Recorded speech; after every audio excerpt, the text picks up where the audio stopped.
मैं भुवनेश्वरी देवी का ध्यान करता हूँ। उनके श्री अंगों की आभा प्रभात काल के सूर्य के समान है और मस्तक पर चंद्रमा का मुकुट है। वे उभरे हुए स्तनों और 3 नेत्रों से युक्त हैं। उनके मुख पर मुस्कान की छटा छाई रहती है और हाथों में वरद, अंकुश, पाश एवं अभय मुद्रा शोभा पाते हैं।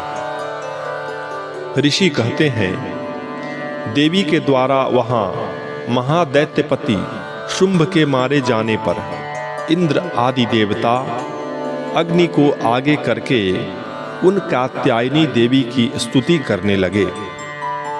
उस समय अभिष्ट की प्राप्ति होने से उनके मुख कमल दमक उठे और उनके प्रकाश से दिशाएं भी जगमगा उठी।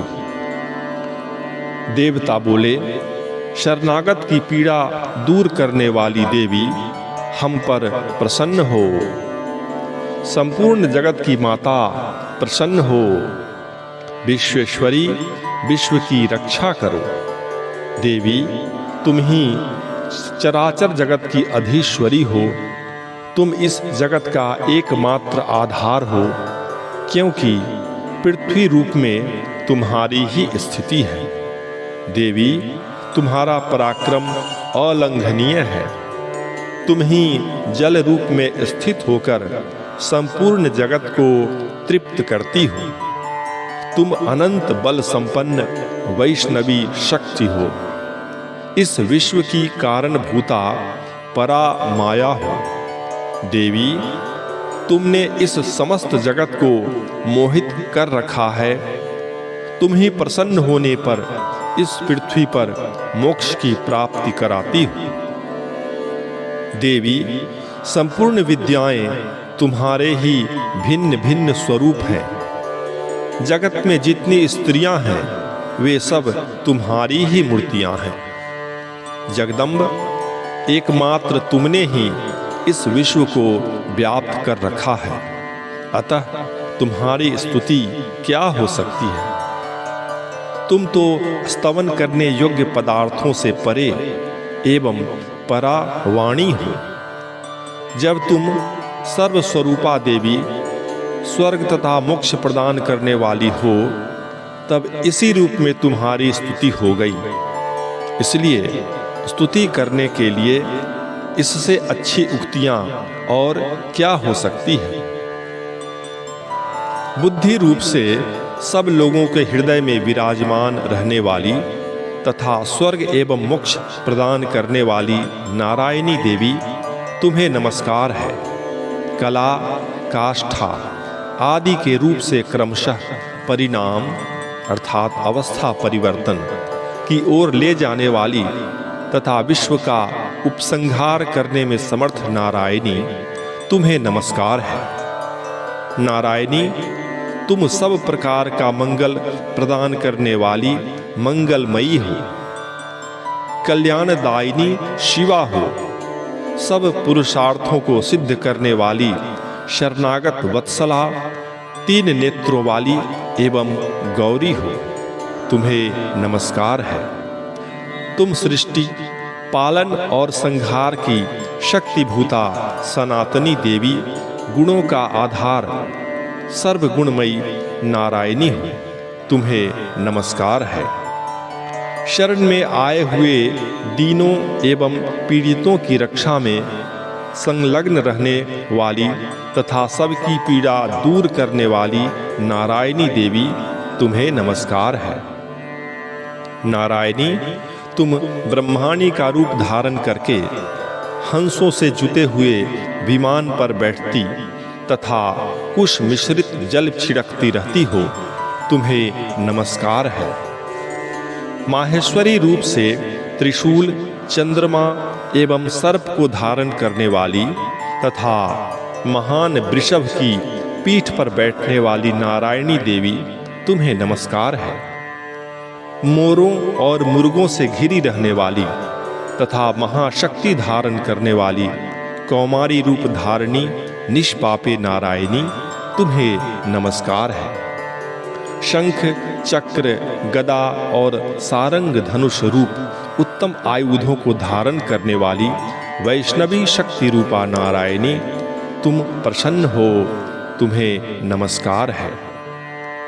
हाथ में भयानक महाचक्र लिए और दाढ़ों पर धरती को उठाए वाराह रूप धारिणी कल्याणमयी नारायणी, तुम्हें नमस्कार है।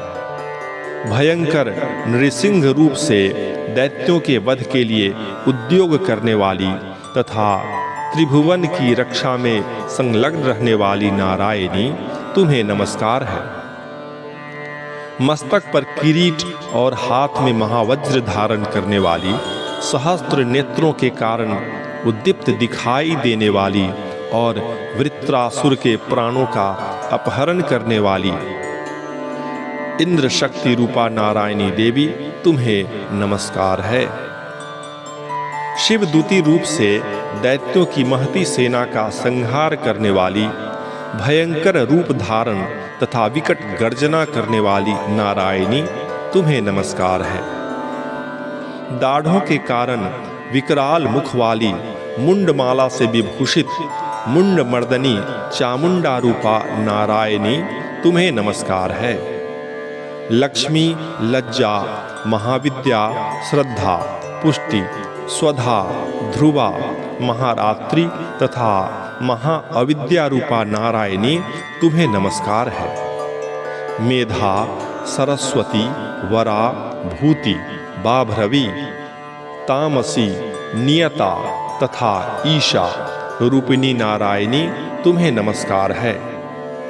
सर्वस्वरूपा सर्वेश्वरी तथा सब प्रकार की शक्तियों से संपन्न दिव्य रूपा दुर्गे देवी, सब भयों से हमारी रक्षा करो, तुम्हें नमस्कार है। कात्यायनी, यह 3 लोचनों से विभूषित तुम्हारा सौम्य मुख सब प्रकार के भयों से हमारी रक्षा करे, तुम्हें नमस्कार है। भद्रकाली, ज्वालाओं के कारण विकराल प्रतीत होने वाला, अत्यंत भयंकर और समस्त असुरों का संहार करने वाला तुम्हारा त्रिशूल भय से हमें बचाए, तुम्हें नमस्कार है। देवी, जो अपनी ध्वनि से संपूर्ण जगत को व्याप्त करके दैत्यों के तेज नष्ट किए देता है, वह तुम्हारा घंटा हम लोगों को पापों से उसी प्रकार रक्षा करे जैसे माता अपने पुत्रों की बुरे कर्मों से रक्षा करती है। चंडिके, तुम्हारे हाथों में सुशोभित खड्ग जो असुरों के रक्त और चर्बी से चर्चित है, हमारा मंगल करे, हम तुम्हें नमस्कार करते हैं। देवी, तुम प्रसन्न होने पर सब रोगों को नष्ट कर देती हो और कुपित होने पर मनोवांछित सभी कामनाओं का नाश कर देती हो। जो लोग तुम्हारी शरण में जा चुके हैं, उन पर विपत्ति तो आती ही नहीं। तुम्हारी शरण में गए हुए मनुष्य दूसरों को शरण देने वाले हो जाते हैं। देवी अंबिके, तुमने अपने स्वरूप को अनेक भागों में विभक्त करके नाना प्रकार के रूपों से जो इस समय इन धर्मद्रोही महादैत्यों का संहार किया है, वह सब दूसरी कौन कर सकती थी। विद्याओं में ज्ञान को प्रकाशित करने वाले शास्त्रों में तथा आदि वाक्यों अर्थात वेदों में तुम्हारे सिवा और किसका वर्णन है, तथा तुमको छोड़कर दूसरी कौन ऐसी शक्ति है जो इस विश्व को अज्ञानमय घोर अंधकार से परिपूर्ण ममता रूपी गड्ढे में निरंतर भटका रही है। जहाँ राक्षस, जहाँ भयंकर विष वाले सर्प, जहाँ शत्रु, जहाँ लुटेरों की सेना और जहाँ दावानल हो, वहाँ तथा समुद्र के बीच में भी साथ रहकर तुम विश्व की रक्षा करती हो। विश्वेश्वरी, तुम विश्व का पालन करती हो, विश्व रूपा हो, इसलिए संपूर्ण विश्व को धारण करती हो। तुम भगवान विश्वनाथ की भी वंदनीया हो। जो लोग भक्ति पूर्वक तुम्हारे सामने मस्तक झुकाते हैं, वे संपूर्ण विश्व को आश्रय देने वाले होते हैं। देवी प्रसन्न हो। जैसे इस समय असुरों का वध करके तुमने शीघ्र ही हमारी रक्षा की है, उसी प्रकार सदा हमें शत्रुओं के भय से बचाओ। संपूर्ण जगत का पाप नष्ट कर दो और उत्पात एवं पापों के फलस्वरूप प्राप्त होने वाले महामारी आदि बड़े बड़े उपद्रवों को शीघ्र दूर कर दो। विश्व की पीड़ा दूर करने वाली देवी, हम तुम्हारे चरणों पर पड़े हुए हैं, हम पर प्रसन्न हो। त्रिलोक निवासियों की पूजनीया परमेश्वरी, सब लोगों को वरदान दो। देवी बोली, देवताओं, मैं प्रसन्न हूँ, मैं वर देने को तैयार हूँ। तुम्हारे मन में जिसकी इच्छा हो वह वर मांग लो। संसार के लिए उस उपकारक वर को मैं अवश्य दूंगी। देवता बोले, सर्वेश्वरी, तुम इसी प्रकार तीनों लोकों की समस्त बाधाओं को शांत करो और हमारे शत्रुओं का नाश करती रहो। देवी बोली, देवताओं, वैवस्वत मनवंतर के 28वें युग में शुंभ और निशुंभ नाम के 2 अन्य महादैत्य उत्पन्न होंगे। तब मैं नंद गोप के घर में उनकी पत्नी यशोदा के गर्भ से अवतीर्ण हो विंध्याचल में जाकर रहूंगी और उक्त दोनों असुरों का नाश करूंगी। फिर अत्यंत भयंकर रूप से पृथ्वी पर अवतार ले मैं विप्रचित्त नाम वाले दानवों का वध करूंगी। उन भयंकर महादैत्यों को भक्षण करते समय मेरे दांत अनार के फूल की भांति लाल हो जाएंगे। तब स्वर्ग में देवता और मर्त्यलोक में मनुष्य सदा मेरी स्तुति करते हुए मुझे रक्त दंतिका कहेंगे। फिर जब पृथ्वी पर 100 वर्षों के लिए वर्षा रुक जाएगी और पानी का अभाव हो जाएगा, उस समय मुनियों के स्तवन करने पर मैं पृथ्वी पर अयोनिजा रूप में प्रकट होऊंगी और 100 नेत्रों से मुनियों को देखूंगी। अतः मनुष्य शताक्षी इस नाम से मेरा कीर्तन करेंगे। देवताओं, उस समय मैं अपने शरीर से उत्पन्न हुए शाकों द्वारा समस्त संसार का भरण पोषण करूंगी। जब तक वर्षा नहीं होगी तब तक वे शाक ही सबके प्राणों की रक्षा करेंगे। ऐसा करने के कारण पृथ्वी पर शाकंभरी के नाम से मेरी ख्याति होगी। उसी अवतार में मैं दुर्गम नामक महादैत्य का वध करूंगी। इससे मेरा नाम दुर्गा देवी के लिए प्रसिद्ध होगा।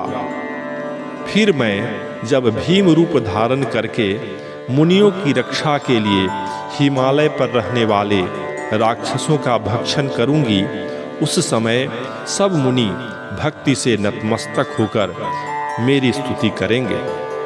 तब मेरा नाम भीमा देवी के रूप में विख्यात होगा।